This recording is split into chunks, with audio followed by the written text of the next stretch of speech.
जीव यदि समर्पित भावना से प्रभु से जुड़कर भक्ति करता है तो वह प्रसन्न, अन्यथा अनेक दुखों के कारण रोता है।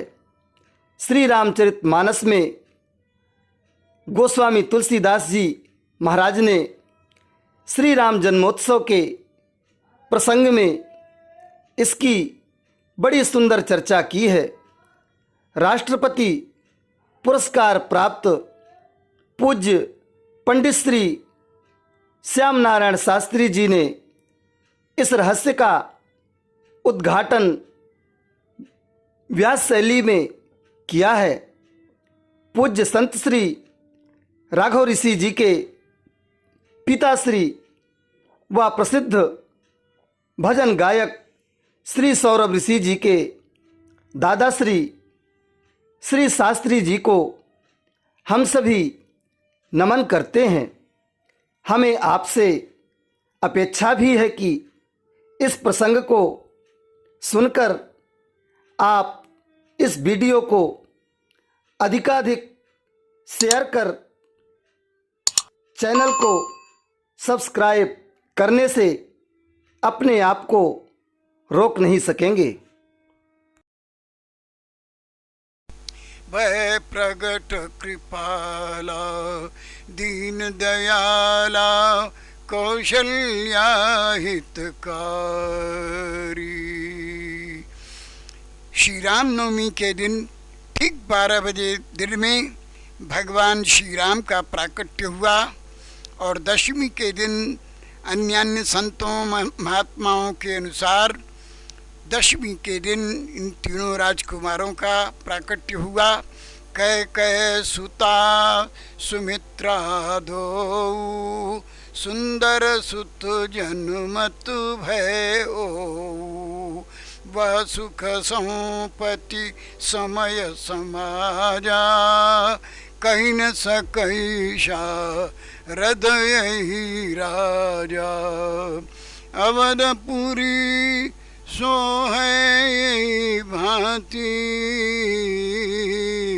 प्रभु मिलन आई जनुराती। देखी भानु जनु मन अनुमा सकुचानी तदपि बनी संध्या अनुमानी। अगर धूप बहु जनु अधियारी उड़ैया वीर मनहु अरुणारी। मंदिर मणि समूह जनु तारा नृप गृह कलश सोयंदु उदारा। भवन वेद धुनि अति मृदुवाणी जनु खग मुखर समय जनु सानी। कौतुक देखी पतंग भुलाना कौतुक देखी पतंग भुलाना। एक मास तेई जात न जाना। मास दिवस कर दिवस भाव मर मन जाने कोई। रथ समेत रवि था क्यों निशा कवन विधियो। यह रहस्य काहू नहीं जाना दिन मनि चले करत गुण गाना। जब कौशल्या हितकारी भगवान श्री राम का साक्षात बाल रूप में रोदन पाना, भगवान ने जब रोदन प्रारंभ किया तो आश्चर्य तो ये है कि भगवान ने पूछा, माँ ये मुझे रोने के लिए विवश कर रही हूँ, ऐसा क्यों? तो प्रभु से माँ ने हंसते हुए उत्तर दिया कि बेटा ये मनुष्य ही शरीर एक ऐसा है समस्त पशु पक्षी खग मृग जीव जंतुओं में जो जीवन भर रोता रहता है। माँ के पेट में आया तो रोया, माँ के पेट से बाहर होने लगा तो रोया, और फिर जब माँ के पेट से बिल्कुल बाहर होकर के स्वतंत्र हुआ, स्वच्छंद हुआ, तब भी रोया।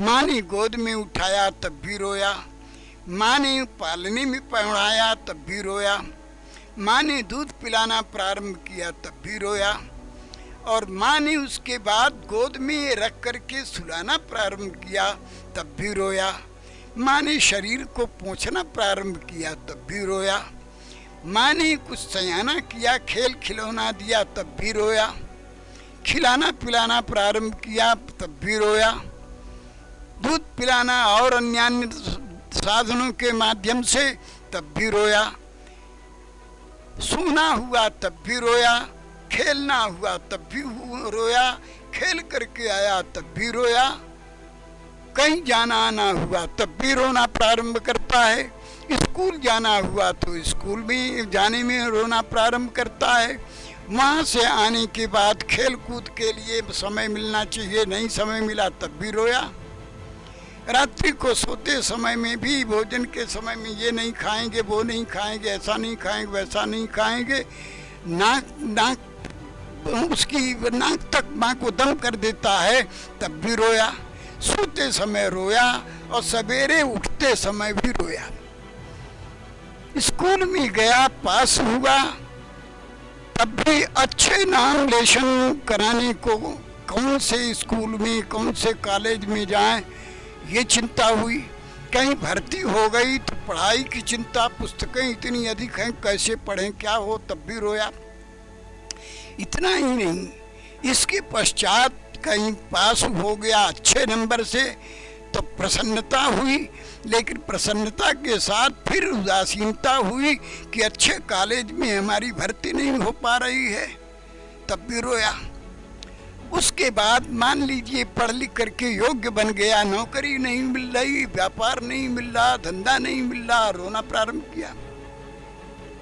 व्यापार धंधा मिल गया, नौकरी मिल गई, 8 घंटे ड्यूटी करनी पड़ी, आकर के पसीने पसीने हो गया तो वो दुखी हो रहा है, रो रहा है, क्या बात है। उसके बाद भी अनेक प्रकार की व्यवस्थाओं में संतान हो गई, विवाह हो गया, आनंद के साथ में रह रहा है, 2 हुए, 4 हुए, 5 हुए, 6 हुए। इसके बाद भी रोना प्रारंभ किया कि नौकरी में हमको 10,000 रुपया मिलता है, खर्च हमारा इस समय में 15,000 रुपये महीने का है, कहाँ से लावें, कैसे करें, क्या करें। ये तब भी रोना प्रारंभ किया मनुष्य ने, और अधिक संतान हो गई तब भी रोया, नई संतान हुई तब भी रोया, एक ही संतान हुई तब भी रोया, और कहीं सर्विस करते करते शरीर शांत हो गया, व्यापार करते करते शांत हो गया, तब भी रोते रोते गया।